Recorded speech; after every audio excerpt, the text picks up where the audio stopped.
They say, danger doesn't always come from strangers. Sometimes it comes from the people we trust the most. The people we call family. This story is not meant to entertain. It is meant to warn, to teach, and to protect. It is a story about silence, about abuse, about consequences, and it does not end well. My name is Daniel Mwangi. I was 31 years old, a secondary school teacher living in Nakuru, Kenya. Among my relatives, I was known as responsible, educated, and reliable. My sister trusted me completely. Her daughter, Akeni, was 15 years old, preparing for her KCPE results after struggling the previous year. Her parents believed extra tutoring would help her regain confidence. They asked me to help. Every weekday evening, some weekends, books, revision, practice papers. They even paid me monthly. What they gave me, however, was more than money. They gave me their child. I wish I could say evil appeared suddenly. It didn't. It crept in quietly, through thoughts I should have rejected immediately. The moment my mind changed, I should have ended the lessons. The moment I felt temptation, I should have spoken to her parents. I did neither. Akini began to change. She became withdrawn, quiet, uncomfortable around me. She skipped lessons some days, claiming headaches or sickness. I noticed, and instead of protecting her, I protected myself. That was my first real crime. Her academic performance dropped sharply. This was a girl who once loved learning. Now she stared blankly at her books.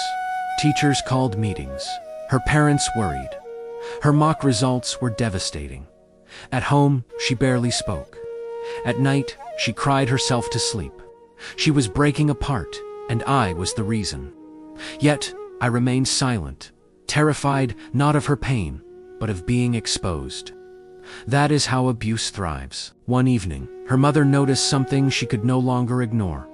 The fear in her daughter's eyes, the way her body tensed at the mention of my name.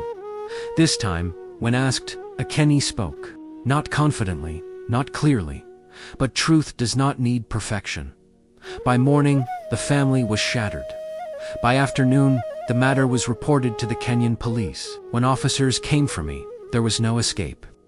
I was arrested in front of my family. Neighbors watched in silence as handcuffs closed around my wrists. The same hands meant to teach had become evidence. The investigation was thorough. Medical professionals, counselors, teachers. Every report pointed to the same conclusion. A child had been harmed by someone she trusted. In court, the judge spoke calmly but firmly. He spoke of broken trust, of lifelong trauma, of adults who failed their duty of care. Then the sentence was passed. Prison. No excuses. No mercy.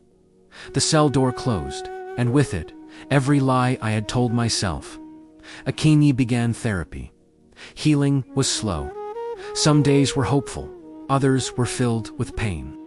She would never be the same child again. I sit behind bars, with regret that arrived too late to matter. This story has no redemption, no second chance ending, only consequences. If you are an adult watching this, self-control is not optional. Walk away, seek help. If you are a child or no one suffering in silence, speak out. You will be heard. You will be protected, and if you believe secrets last forever, they don't. Justice may take time, but it always comes. If you or someone you know needs help, please reach out to the resources in the description. Your voice matters. Thank you for listening.